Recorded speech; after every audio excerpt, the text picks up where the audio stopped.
Good evening, gentlemen. Today I'm joined by a very special guest, and I'm making his first time appearance on my channel and in this sphere, Mr. Seed Oil Disrespector himself. How are you doing today, sir? I'm doing great. Thank you for having me on. Appreciate it. No, it was my pleasure. I knew I had to have you on, just because of your base Twitter account. I mean, the sheer based arguments about Sneed oils coming from you is the best form of evidence anyone ever needs to really get into this conversation. Well, I mean, it's really been effective. It's been a lot of fun. I've been in the nutrition world and had an interest in helping other people's health through their food choices for a long time. And the account took off quick, and it's still going, still growing, and it's been a lot of fun to do things through this medium. Definitely, it is very intriguing. It's a fun medium to explore ideas and kind of shit post on Twitter, kind of getting a little following, but also kind of red pill people about these Yeah. certain topics. But getting into more of your background, why did you choose Sneed oils to be your main thing that you discuss? Sure. So I can't tell that story without telling the story of me deciding to go to medical school and,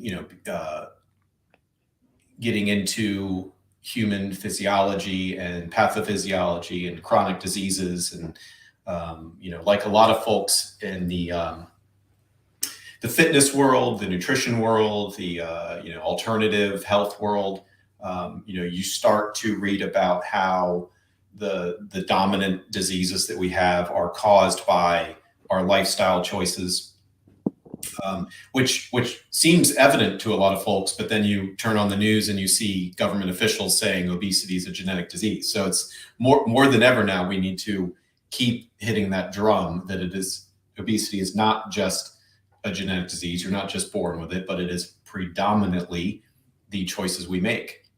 So coming at learning about human health from that perspective years ago, I just turned 40. I just got out of my residency last year. I did a family medicine residency, and I'm currently a hospital doctor, hospitalist. And so about, let's see, maybe like 15 years ago or so, I found the paleo world. This is right when CrossFit was getting popular. So folks like Rob Wolf, hitting YouTube with nutrition seminars, and folks like Mark Sisson and his Mark's Daily Apple blog, and talking about more ancestral, eat like a caveman type of perspective. And what that perspective is based off of is how we used to eat was more healthier, and how we are eating now is less healthier. And the foods that we're eating now are causing diseases, and the foods that we used to eat did not cause diseases. So that basic paradigm is profound, right? And so much of the alternative health space in the ancestral health world is based off of that idea, which, like I mentioned earlier, is important for us to continue to emphasize that, because there are forces apparently now in the government and in big food that want to say that obesity is purely genetic, which is crazy. It makes it easier to sell products, I guess. So through my journey of learning about nutrition then in the paleo world, and looking at individual different types of food items like grains, and what role gluten plays in human health, and sugars, and proteins, and all these different rabbit holes that you can go down. I wanted to find ways of simplifying it, right? And what you see a lot of folks in this world now say is they can boil it down to, or simplify it down to, the three main changes in our diet over millennia. First being grains, agricultural revolution. That's a big change.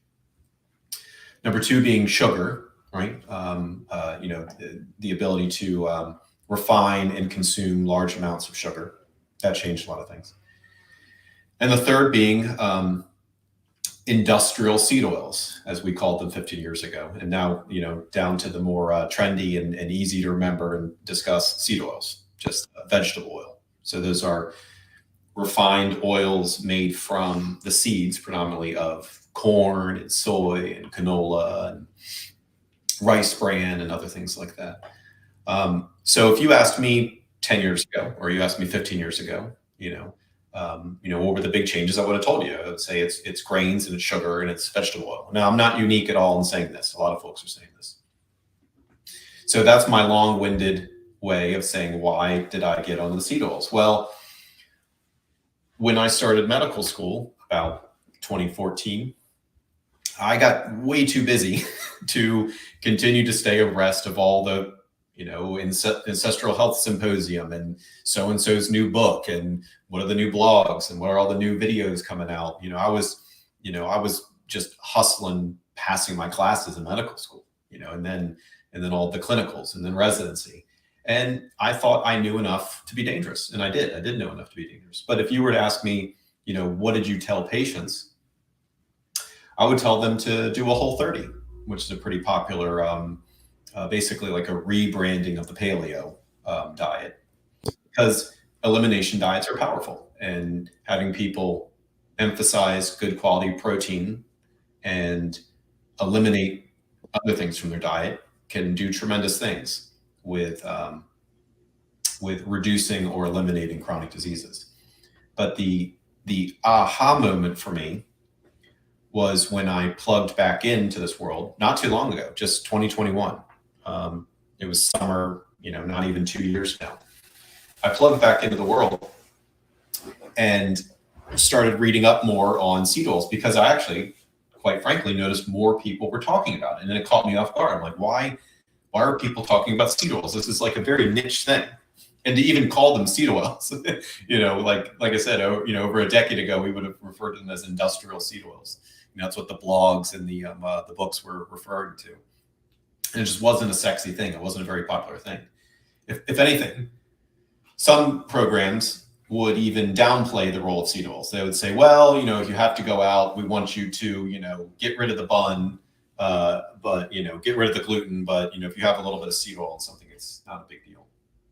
So when I plugged back in, and with my medical knowledge and experience, all of the physiology that I studied and the pathophysiology that I studied, I went from 0 to 60 very quickly. I would say that compared to what I knew over a decade ago, I over 100 times the amount of knowledge on seed oils within weeks, because I was able to read, digest, understand things that I just would not have been able to do a decade ago. And, not to get into too many of the details yet, I don't want to talk too long without going back and forth. But what I realized is of those three main things, being grains, sugar, and seed oils, that seed oils are toxic. And when you want to improve your life, removing a toxin, I think, is paramount before other things to optimize your food intake. It would be like saying not drowning is the first thing you need to do at the beach. You want to get out of danger, then you can work on how to optimize. So I would say that seed oils first, absolutely, in terms of something that someone should eliminate from their diet. I think it's very pressing when you look at the people who promote our current health system. When you look at them, like our current health secretary is this fat, I'm use this term orc, looking person. And these are the types of people giving you health advice who can't even control themselves. So it's immediately discreditable when you look at these people. And then you look at the advice they give to Americans, and it's just like, well, you're a victim, and it's just genetics. So just keep eating garbage, keep being fat, keep being weak, because it's easier to control you, essentially. And I think that's more of the esoteric power, political reasons as to why they promote this stuff. They fund it, mass funding of corn, cheap stuff to keep people addicted, fat, weak. That's probably the underlying issue here with it, is that there's a political kind of mimetic reason to why they're promoting this stuff. It's not just victim politics here. Well, to speak to that in terms of, like you said, folks who are supposed to represent health and well-being are not healthy and maybe are not well beings, perhaps.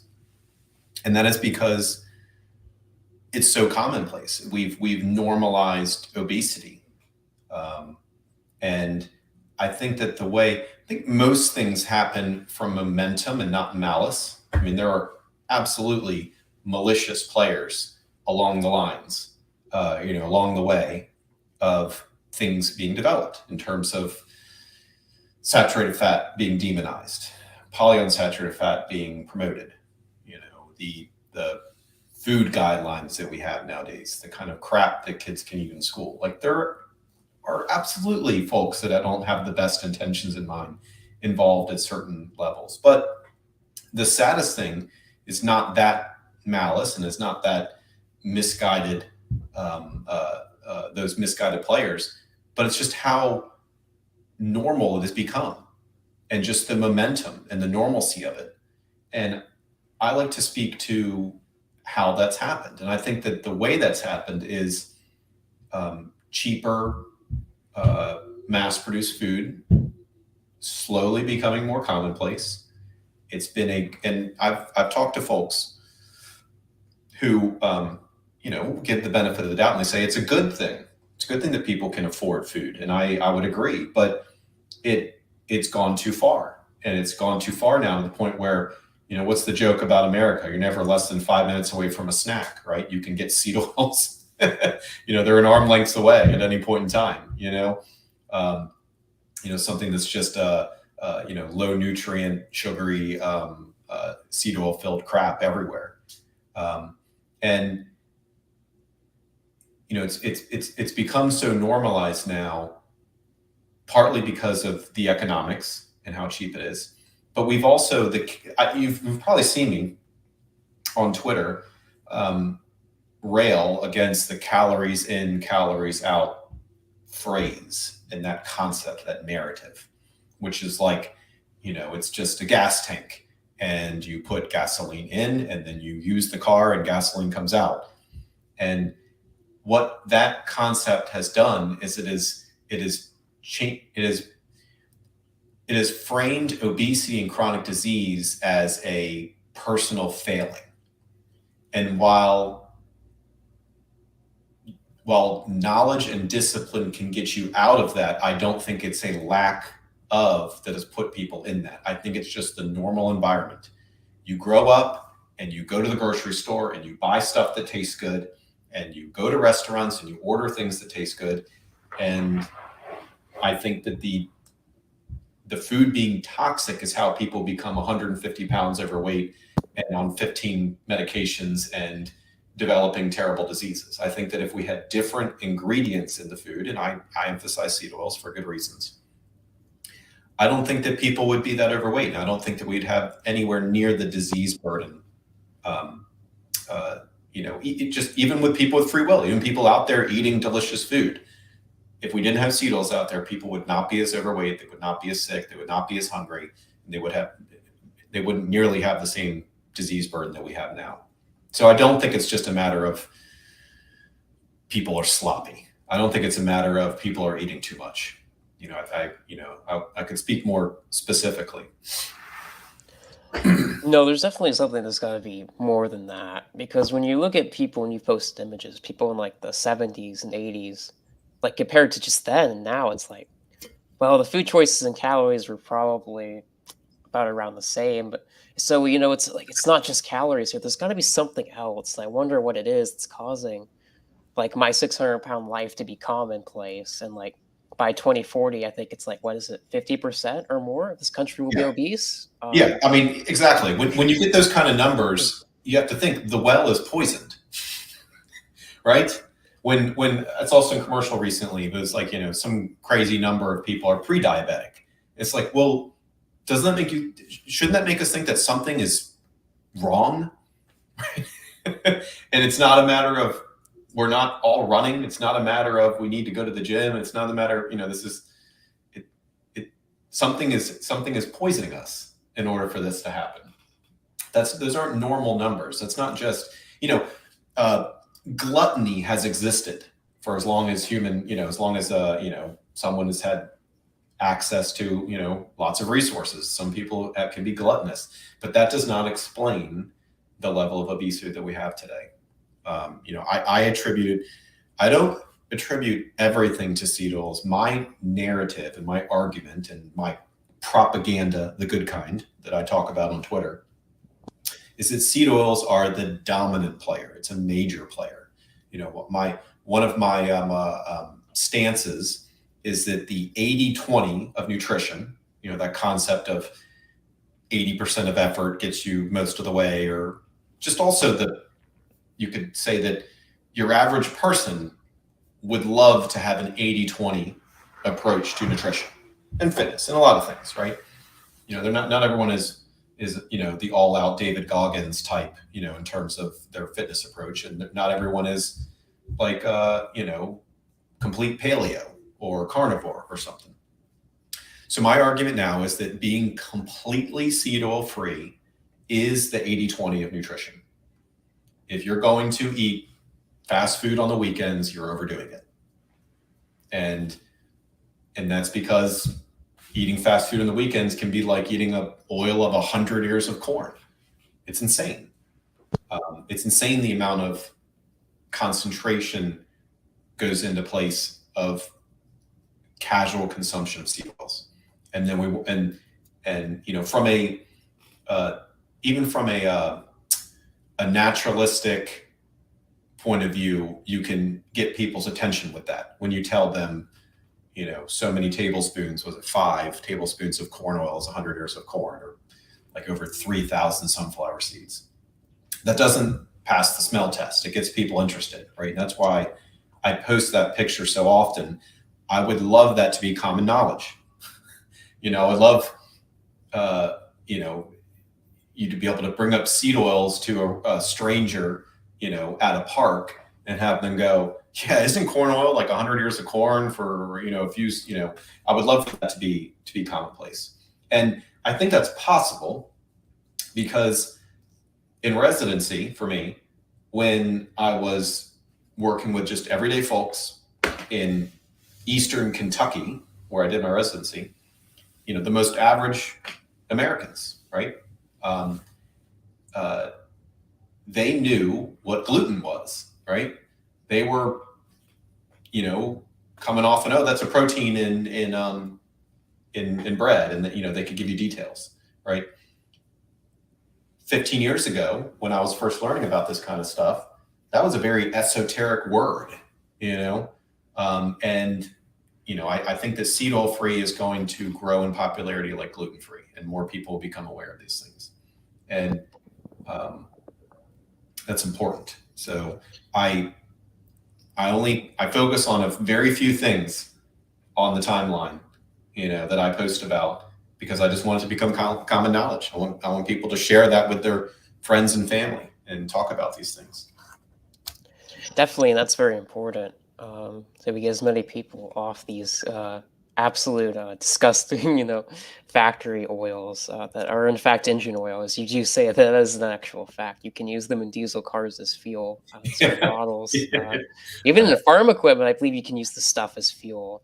Yeah, it's crazy. But can you kind of talk about, like, in a medical way, a simplified medical way, why are seed oils bad? Because most people understand they're bad, but they don't know why exactly. Sure. Yeah. So I would say that they're bad because they're a concentrated source of omega-6 polyunsaturated fat, which oxidizes easily while cooking, but also in the body. So even if you cold press your canola, when it hits your stomach, and also in your body naturally can happen, they can oxidize. And those metabolites from the polyunsaturated fat are intimately involved in disease processes.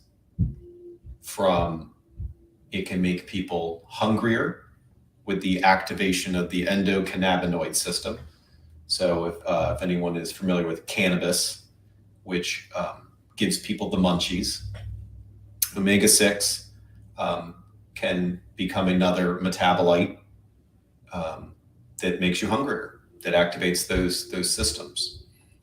And not only are you hungrier, but those same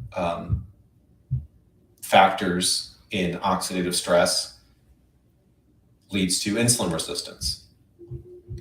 Insulin resistance being the path to diabetes, type 2 diabetes. Oxidative stress is related to virtually all chronic diseases and damaging proteins, damaging the walls of cells, damaging mitochondria and energy production. There's the idea of disease processes being, they use the term animation, right? Like how much energy is an organ able to produce. And as your mitochondria become less efficient, your organs slowly become more dysfunctional. So in a way, you could say that eating a high polyunsaturated fat diet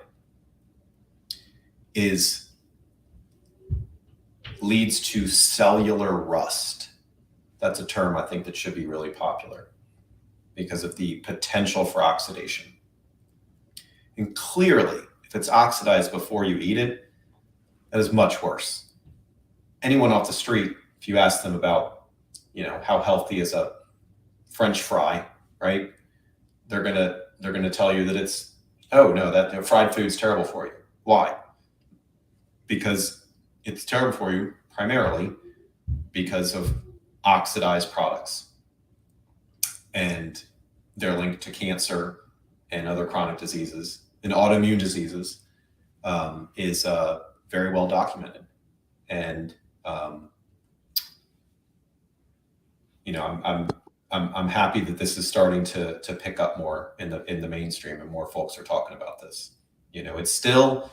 It's going to take a long time to dethrone saturated fat from the boogeyman, but eventually we're going to do that, and it's exciting, and I think we're on our way. Normies will still say saturated fat bad, and the goal is polyunsaturated fat bad. Definitely. So something I actually learned in my nutrition class, one of the few things you actually learn in college that are useful is that I think he was talking about canola oil or something. But actually, one of the reasons why it's so bad is because it's actually sticky. And what that means is when you consume it, and when it gets into your arteries, it kind of likes to stick to your main artery walls and veins. And then what does that do?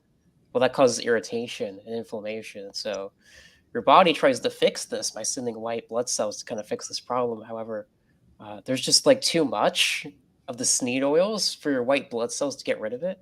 And so they consume all of it to get rid of it, but they die. So they actually form a clot, and they actually harden to form like a blockage. And that's why heart attacks are so commonplace. And that's what the biggest danger I see, because heart attacks are the number one killer, second being cancer. And it's like, well, there's a direct correlation there. So, correlation does equal causation. I'm sorry with that. So I'm glad you bring that up, because people encounter phenomena in different ways, right? And there's a reason why I speak the way I do as a physician, because I'm not going to walk into your average encounter, like during residency when I did a lot of clinic stuff, and start saying, oxidized LDL and foam cells and the uptake into the intimal wall of the, I'm not going to go and use 10 words you've never heard before. There's a time and place for that. And there's a lot of excellent people that go over these pathways and these mechanisms and everything. When you just use the term sticky, that's great. I would love it if people thought polyunsaturated fat is sticky in my arteries. That's a great word, because what did people say about saturated fat? They use the term clogged. Saturated fat is going to clog my arteries. That word, clog, has had tremendous weight in the minds of millions of people. So if people are going to start saying polyunsaturated fat is sticky, that's great. I love it.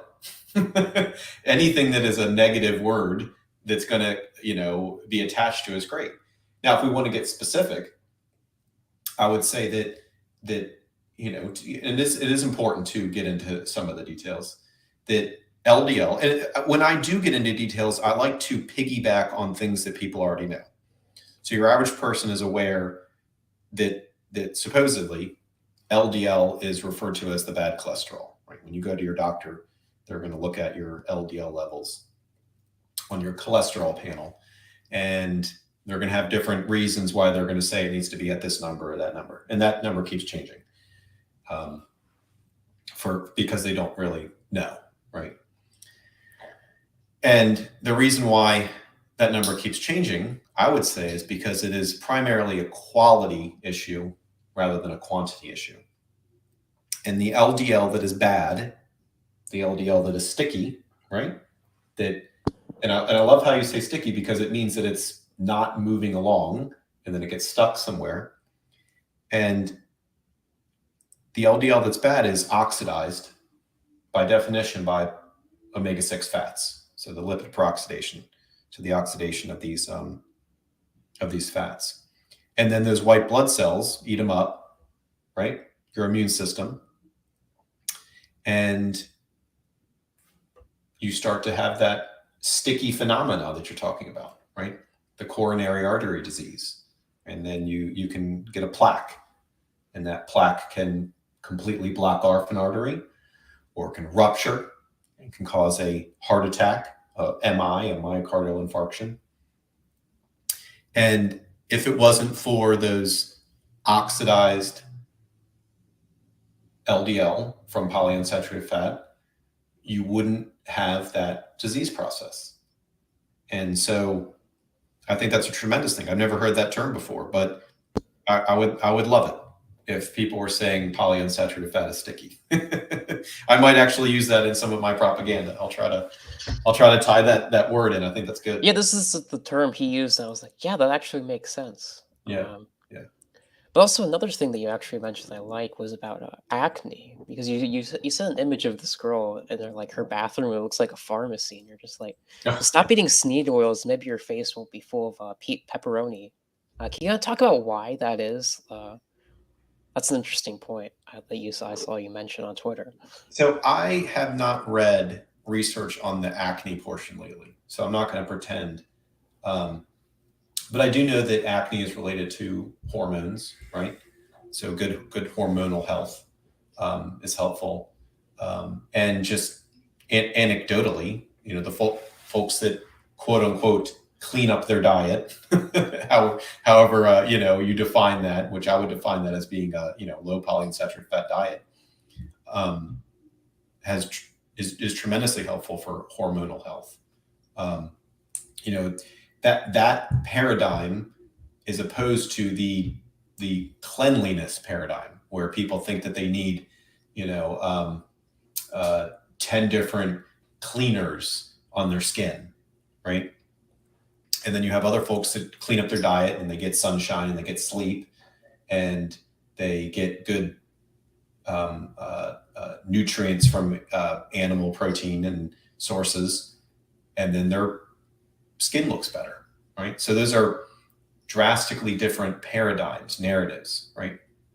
And these narratives are so strong that even people that buy into the more, maybe you can call it the internal narrative, the idea of eating things and your skin becoming more healthy.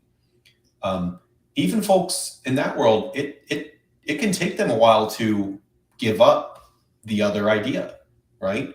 They might start eating better and avoiding seed oils, but they still spend $300 on skin products.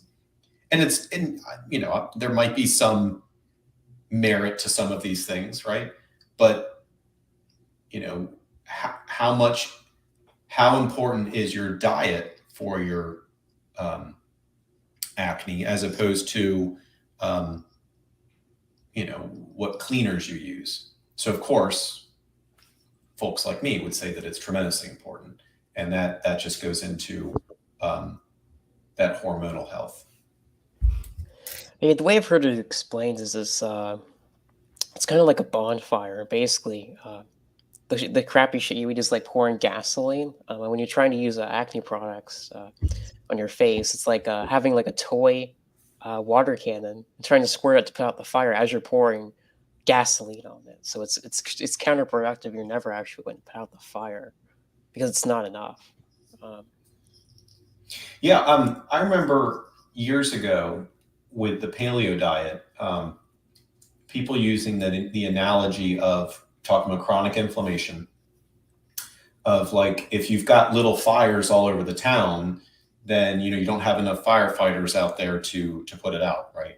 And the idea of an anti-inflammatory diet was, you're because some people would try a paleo diet or a Whole30 or something, and then a month later their shoulder stops hurting, and they're like, "Wow, I've got this shoulder pain that's been bugging me forever." And the idea of like, well, you got rid of your whole body inflammation, and then your immune system could work on that one portion, which there is some merit. You can draw out pathways in terms of pain signaling and other things with inflammation.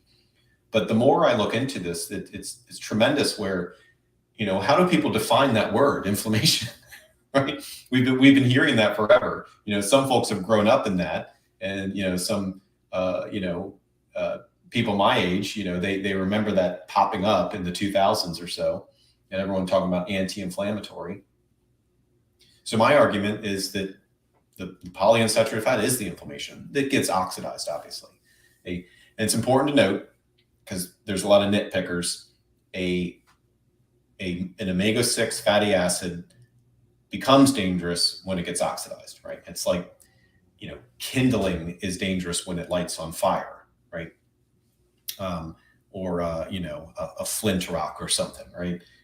So I do recognize that it is the oxidized products of omega-6 that are causing the problem, but there's a direct correlation with the amount of omega-6 that you are consuming and the potential for oxidized metabolites. So that's an important aside there. well, I think one of the most persuasive arguments, and you constantly use this, is just showing images from 1970 and like now with people at the beach, and they look absolutely disgusting. They have these giant fat bellies, and like physiognomy is terrible. And you're just like, what's causing this? And then you finally make the connection with Sneedos, and you're like, well, this is the best argument. Just looking at what people used to look like in the 70s and now, it's like, most of the people in the 70s looks better than most people who go to the gym today. Like, that's how bad it is. It's like, Yeah. So what changed? Are they just lazier, right? Did they all go to the gym more, right? Plenty of those folks were working office jobs. Drive by a construction site. People doing manual labor, and you'll find plenty of folks with obesity and chronic diseases, right? It just those apartments, sorry, those arguments just fall apart. The exercise arguments and the just the calorie arguments, they just fall apart. It's a qualitative issue, right? And just arguing over like that is where the fun is, and of course I would say that it's the relative amount of polyunsaturated fat. That's the introduction, and specifically the introduction of soybean oil is a tremendous change in human food consumption. What's great, what we're seeing now with people quitting seed oils, is that just making that change has been tremendous for people. I think that if you have a significant disease burden, if you are type 2 diabetic, it would benefit you from doing no seed oils, low omega-6 diet, and a low carb diet. It would while you're trying to reverse disease, that is helpful. And it makes sense, because if you have insulin resistance and you have difficulty processing carbohydrates. It would be good to minimize them. But I don't think that that is a lifetime sentence for everybody. I would like to dispel the notion that carbohydrates are dangerous. And I think that I don't know if we're in peak keto, right? That's a new term I just came up with. Um, we might be, but we could be pretty close to it. But there's no doubt how popular keto is. I think that it is a tremendous tool. I think that everyone should probably do. The best diet is likely a seasonal diet, and everyone used to be keto in the winter, right? And it is a form of fasting too, right? I mean, your physiology, your metabolism changes, so it's a form of fasting, which is important. We probably should fast from different things. People should probably do protein fasts sometimes and carbohydrate fasts or other things, right? There's a lot of merit in those arguments, but I want to dispel the notion that the carbohydrates are bad. I think that's important. Yeah, it's like the people who say, "Well, I'm a type 2 diabetic and it's just not my fault." It's like it's entirely your fault. Type 2 diabetes is entirely diet related. Yeah, So what are you? I think it's the environment's fault. I don't want to, because education, knowledge, and discipline can get people out of a situation. I don't want to blame them for being in the situation. I think it's mostly. I think that's important there. I think it's No, I mostly. agree. It is societal's fault that these tools and like just Yeah. like terrible food is available for these people to have and consume it all. So it's not entirely their fault they became this way. However, you eventually you have to put the mirror in your face and be like, well, no one else is responsible for what you put in your mouth Yeah. besides you. There's I mean, not some person doing that I, for you. I've got an interesting story of um, a case that I'm aware of. There's HIPAA laws, so you have to speak things. Are you familiar with what HIPAA is? Yes. Okay, yeah. So you have to speak in a certain way. It's okay to talk about a case. I think you can be specific about what year it is and things like that. But you have to, there's confidentiality. So a case that I'm familiar with where a woman started cooking more at home, eating less, not eating out, and lost weight and developed terrible type 2 diabetes, right? And it was tragic because you would think, but you're doing things right. You started cooking at home more. And you could guess. I mean, I'm the Oil Disrespector, so I'm telling this story. What do you think happened? She was using seed oils in the cooking. She was cooking at home with a tremendous amount of vegetable oil, seed oils, right? And it's just so sad. But as I'm hearing this, I'm guessing what's going to happen next. And I already know the answer to the questions. Every time someone cooks and they pull out a pan, what do? They pour some canola oil in it or something. Some rapeseed oil is what it's actually called. Yeah. So while they were probably eating less, right? They were being more controlled with cooking at home. Maybe their relative amount of polyunsaturated fat was going up, right? So it was interesting how this person was losing weight, but then also getting worse with their diabetes. And you could also make an argument that uncontrolled diabetes sometimes, depending on the person, can just make you feel sick, right? So some people could be losing weight just because they feel terrible. Their glucose is always really high, their blood sugar, right, is always really high, and they don't feel good, right? So you could make a case that she was losing weight because her diabetes was getting worse. But I just found it interesting how her story was different than most folks, where she was like, I've been trying the last whatever amount of time. I stopped going out. I cook more at home, and it was tremendous. It was tremendous to encounter something like that. But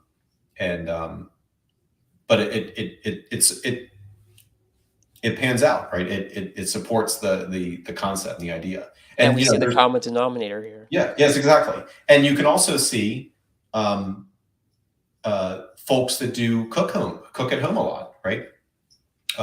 If you have any, friends from, um, India, right?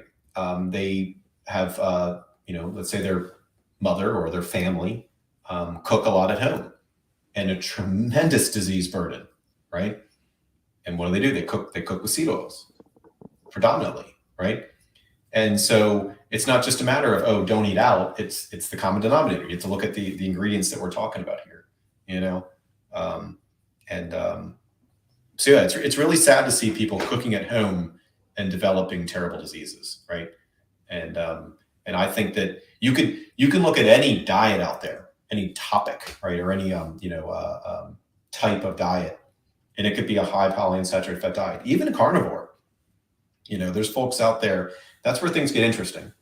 Is there's folks out there eating a carnivore diet, but they're eating high omega-6 from dressings or lard, right? Some of these animals with Yeah, one stomach. to use borrow your phrase, some Yeah, Italian dressing that would make a real Italians cry. exactly. Yeah, I like that. That was good. Um, but that's where things get complicated when you get into my critique of carnivore diets that are high in omega-6, because you are in a I try to speak simply without like completely making the nerds cringe.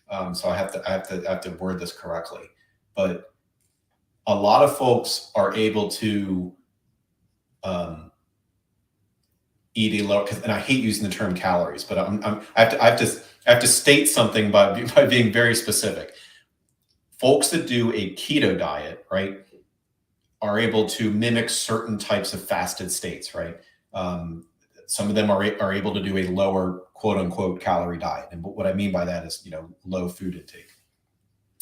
They're able to lose weight. Although I think you can gain weight on high fat diets too, right? You can force feed yourself, which is an important thing to note, right? But most people don't, unless you're, you're in a high seed oil type of environment. Most people just do not force feed themselves. It's difficult, right? It's difficult to gain a lot of weight without seed oils. And so these folks that are doing a carnivore diet that are high in omega-6, they still have the potential to oxidize their LDL. They still have the potential to, lead to oxidative stress in different parts of their body. But that's more of an advanced level that I'm not going to pretend that I know everything about, right? It's easy to speak about the common person who's eating a high carb, high seed oil diet. You're able to look at folks that are able to eat carbs and no seed oils and how they lose weight and they get healthier. You can see populations that eat carbs and no seed oils and how they're healthy. But the population that eats no carbs but high omega-6, that's more of a unique phenomenon. So I know anecdotally of folks that have, had heart attacks or had terrible heart disease, and they're healthy weight and they eat carnivore. But that's more in like the theoretical zone. I would have to learn more and have more data about that to talk smack about it. But in general, in theory, I don't recommend it. I don't recommend a high omega-6 diet, even if you're, low body fat and feel great and everything. There's still a type of inflammation that's there that is bad, that you don't want. So I wouldn't recommend a high omega-6 diet with carnivore.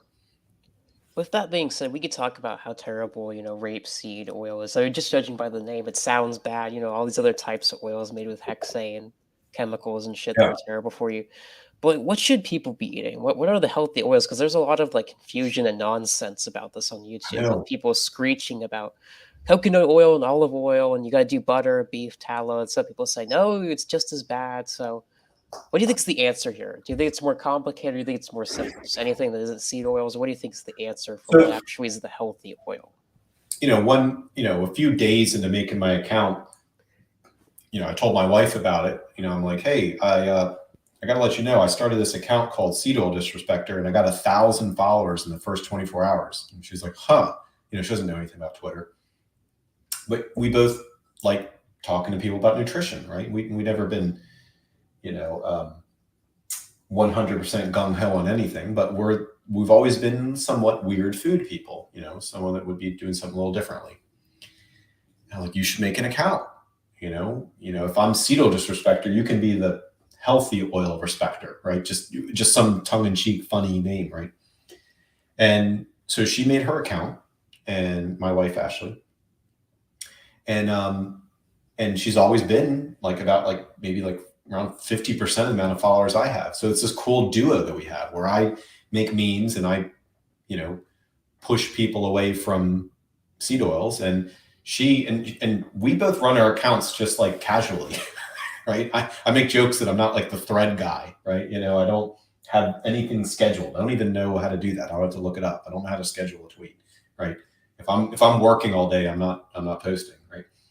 So what she did, she came up with the idea of the Simple Six, which I turned into a meme format, and I've posted a bunch of times, and I should actually post more often, which is beef tallow, olive oil, butter, ghee, coconut oil, and whatever the sixth one is. I gave it out of order. So beef tallow, butter, ghee, coconut oil, olive oil, and avocado oil, right? And we've memed that, the Simple Six. Like, this is what you should be eating, right? When you're at the grocery store, look for this. Now, unfortunately, there's a lot of caveats to that, right? Most olive oil out there is fake light olive oil and these things, or there's tremendous amount of food fraud where it'll say olive oil and it's not, which is unfortunate. And that olive oil and avocado oil is bad, but there's plenty of products out there that are real. The avocado oil used in Primal Kitchen, Mark Sisson's brands, and Siete, the chips. We've called and we've spoke with that company, and they've told us that they use real olive oil. And until you can afford to literally test these things and see how much polyunsaturated fat is in it, you don't know. So for your average person, so for me, I'll eat some Siete chips. They told me there's real olive oil in it. Is it the best? No, it's not. Best would actually be tallow, which would be really low in omega-6. Olive oil and avocado oil can still be relatively higher, but it's not some seed oil that's 30% or something, or 50% or some crazy number of omega-6. Or you've seen me meme this lately, a mystery number. When you look at Whole Foods ranch, right? Oh, you're at Whole Foods. You're eating the good stuff, right? No. You look at the back label of the ranch and it says, canola oil and/or, they don't even know, soybean oil and/or sunflower oil. And if you think about that, here's the crazy thing. The omega-6 content over those three are not the same, right?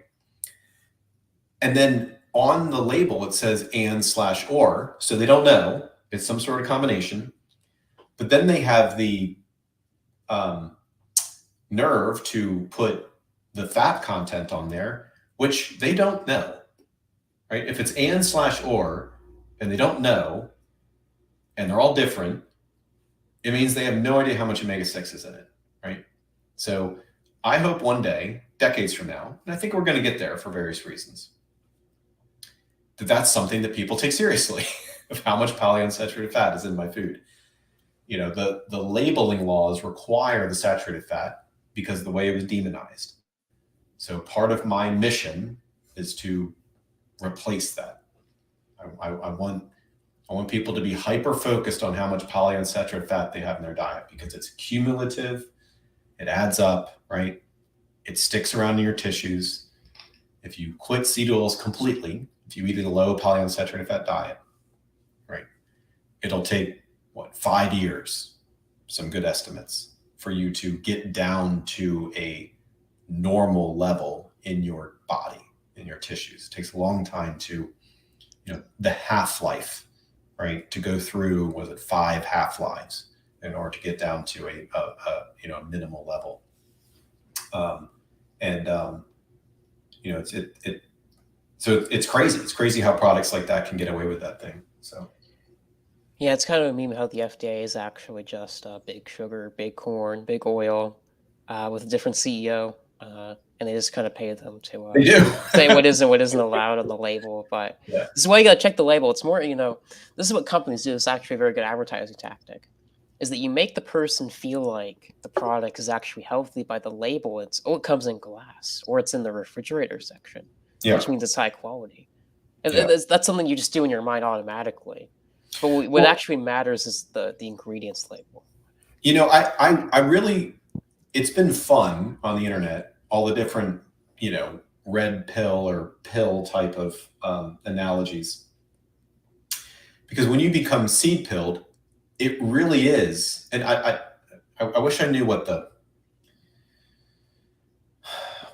the right psychological term for that? Like when you actually have this like qualitative change in your perception of everything that's like overwhelming.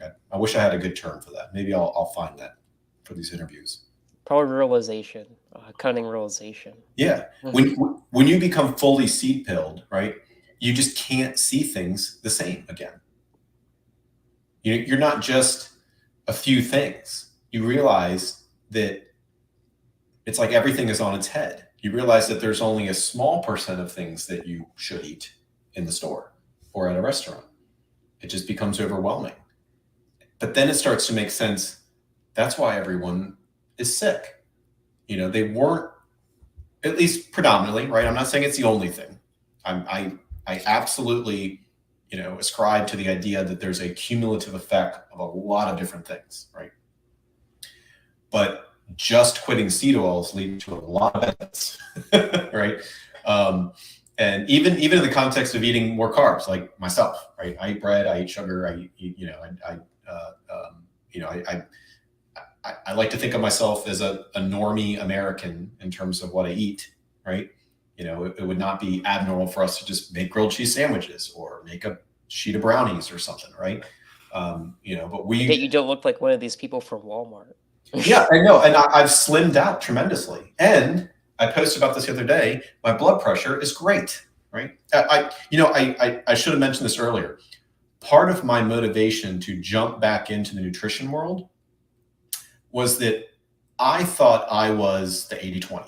I thought that my approach from my knowledge of paleo and being mostly paleo, right, whatever you define that, or primal, right? I thought that I just, with my weight and my height and being in my late 30s, I was like, I'm probably right where I need to be. I'm good, right? I'm not the most fit guy in the world, but I'm probably good. And I was hypertensive. I had high blood pressure, right? I checked it at work and it was high, working in a hospital. I bought a cuff and I checked it at home and it was high. And then I had that realization that things were not working for me, right? Because myself, like a lot of people, I would want an 80-20 approach, right? I've tried doing strict carnivore for weeks at a time. I've tried things like that on and off throughout the years. It was not for me. A lot of people want to enjoy food for its flavor. So it was the blood pressure that made me jump back into the nutrition world, right? That made me say, okay, I'm going to look up that blogger I haven't read in a while. I'm going to look up a video from so-and-so that I haven't watched in a while. I'm going to open up this podcast and give it an hour and a half listen that I haven't done much of, because I spent the preceding many years just going through med school and in my free time playing a video game instead of spending 2 hours on a nutrition topic, right? Because I thought that, arrogantly that I was doing well, and I wasn't. So the blood pressure made me jump back into that world. This is a recap of everything we talked about so far. I realized that out of the three main things, which is grains, sugars, and vegetable oil, that it was the seed oils that are toxic, right? It's the seed oils that are the predominant player in terms of the disease burden that people have. I think that grains and sugar I would refer to them as nutrient poor. If you have a high nutrient diet, if you are getting enough animal protein from beef, hopefully, and you can handle it, right, in terms of your digestion, or for some folks it's more complicated, autoimmune diseases. If you can handle wheat and sugar, you can probably handle wheat and sugar, right? As long as you're getting nutrition. They're nutritionally poor. But seed oils are toxic. Pardon me one second, sorry. No, it's definitely fine. Sorry, I had to step away for a second. But they're toxic. So removing a toxin, I think, is paramount.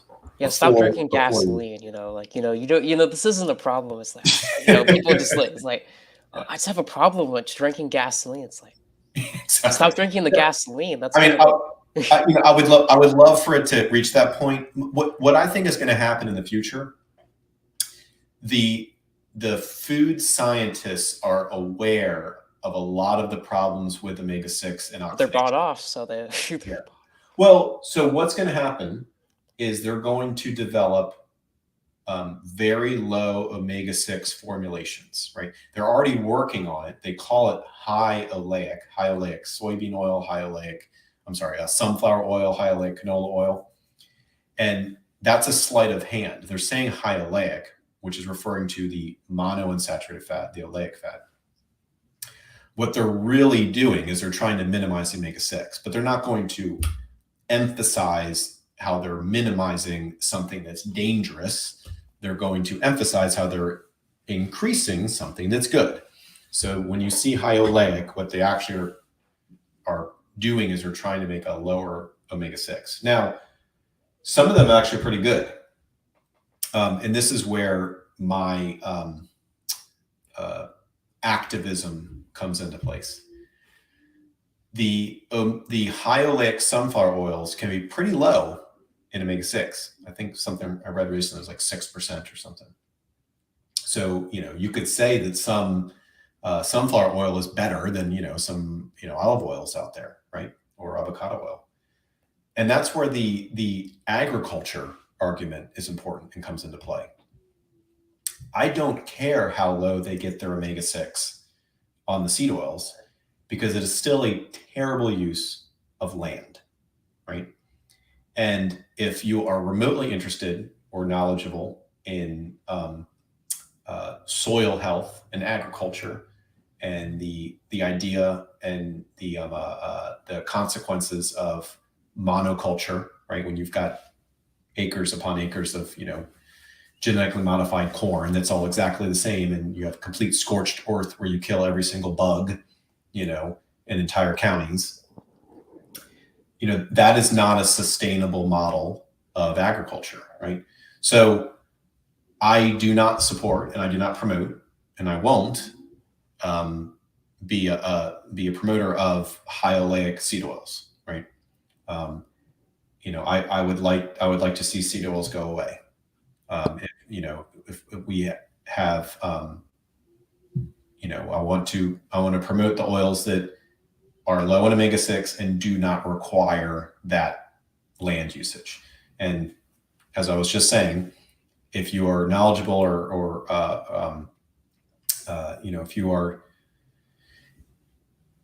if you're aware of the arguments of regenerative agriculture, it is the seed oil fields that need to be regenerated, I would say.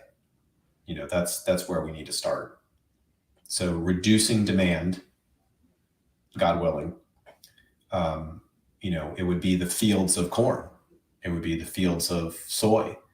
It would be the fields of canola that, to turn that into grassland where bison and cows roam would be a tremendous positive move forward in terms of our food system.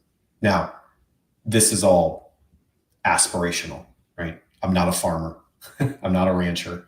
To get into these details is a lot, but, a lot of things start with those kind of aspirations. So that's why I don't support high oleic. If it exists and people are eating it, I'm happy that they're not eating something that's toxic. I think that's a good thing.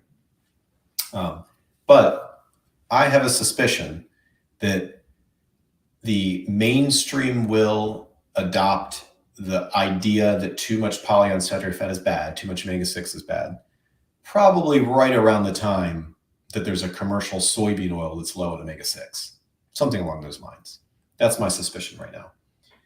If we can successfully disrespect seed oils before that day, then not only are people going to be eating healthier, but we'll be able to help move agriculture into a better direction, which is, more grass-fed, pastured beef, bison, and away from this monocrop style. It's never going to go away completely, but if we can influence it, it would be tremendous. Exactly. People don't always think about seed oils being negative. Personally, that is true. But however, they're just evil because they destroy the land. They kind of are giving us cancer, polluting the water. Yeah, So yeah. that's It why you feels like should be it's something against out of a them. video game, right? It's totally. It's like, I don't know if you saw that one meme I made with Final Fantasy VII, right, when he's up against the Shinra building, and it's like, it's real. Seed oils are robbing the land of its vitality and poisoning us. I mean, that's exactly what's been happening. Especially since the 70s, right, when everyone started getting sicker, and the advent and the growth in soybean oil consumption. I mean, it's crazy. I hope that there's 100 documentaries and 1,000 books written about this, right? I'm a doctor that made memes, and I because I saw that there was memeable material with this, especially with the sunburn phenomena. I mean, that when I jumped back into the nutrition world, and I saw folks talking about seed oils and sunburn, that was probably the biggest aha moment of all, because I remembered over a decade ago, 15 years ago or so, in that era where I was spending so much time on my own just reading about research and folks in the nutrition world, right, before medical school.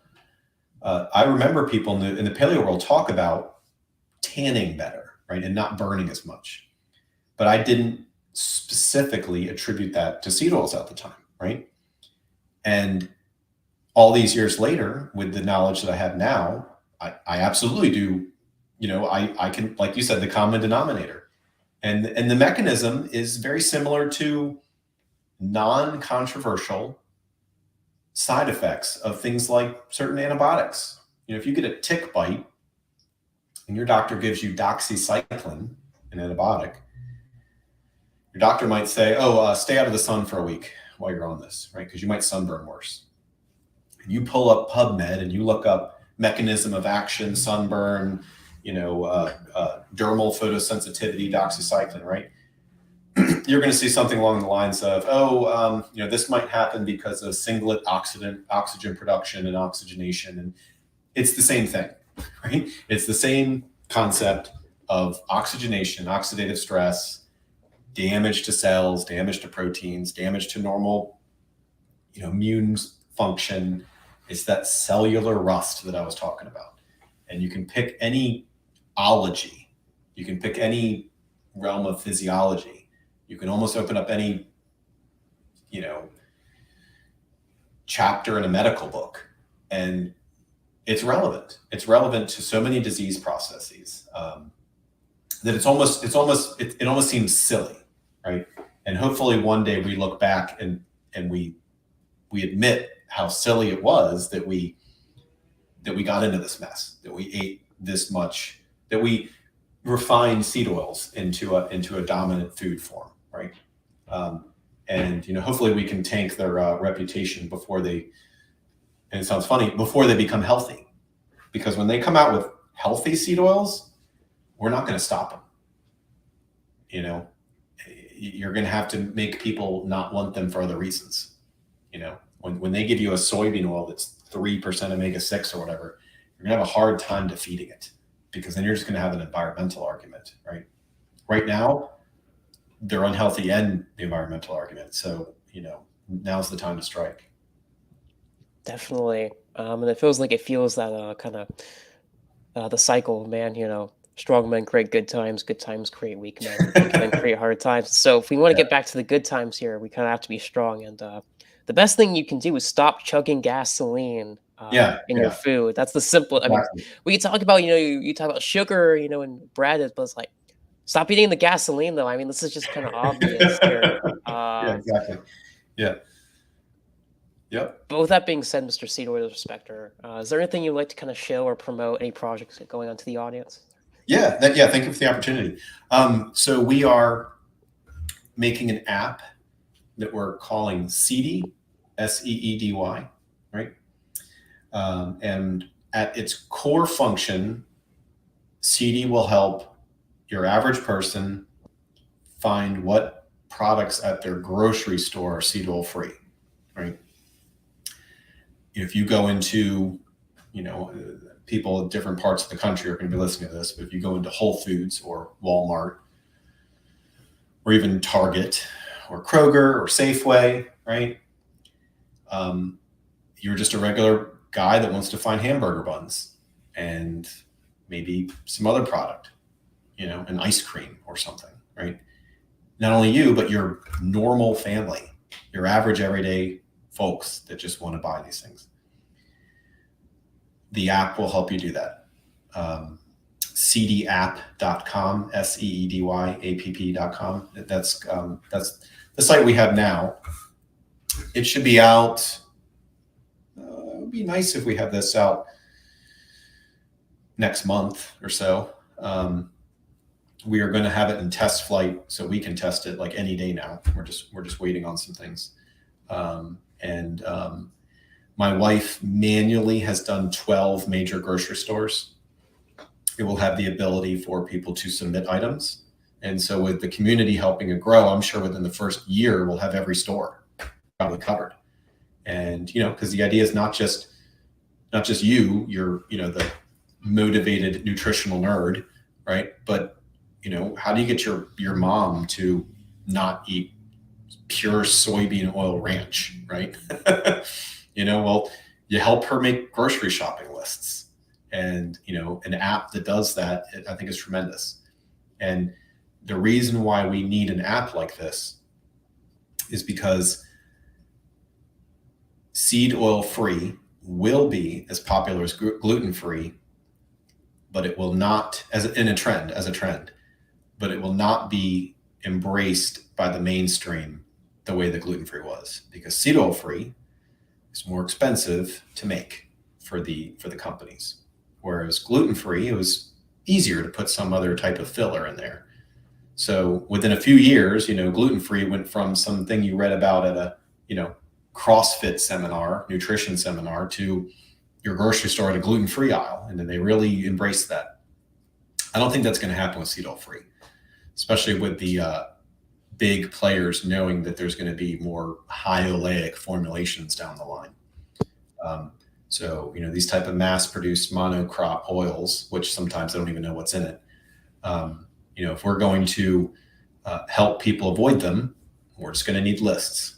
Now, this food is not, if you are a maxi in terms of carnivore or avoiding large lists of ingredients, this app is not going to give you every detail in terms of avoiding these things, right? This is going to be for your average person that wants to avoid seed oils, because I think that is the predominant problem with our food system. And starting there, I think we can have tremendous victories. It would be great later on down the road to be able to toggle on and off certain ingredients, right? Are you trying to avoid, wheat if you're gluten free? Are you trying to avoid, glyphosate if you don't want certain predominant forms of wheat, right? Or other things, right? It would be great if you can do that, but you have to, too many targets would be too few victories. And I think focusing on seed oils right now would be tremendous. Definitely. That being said, please check out those links in the description, as they will help you out to stop chugging gasoline at the store and feeding your kids healthy foods. So with that being Yeah. said, if you enjoyed this conversation, please like and subscribe. It's always appreciated. Remember, everyone, the light can't last forever. Keep your hopes up. Have a good rest of your evening. Thank you.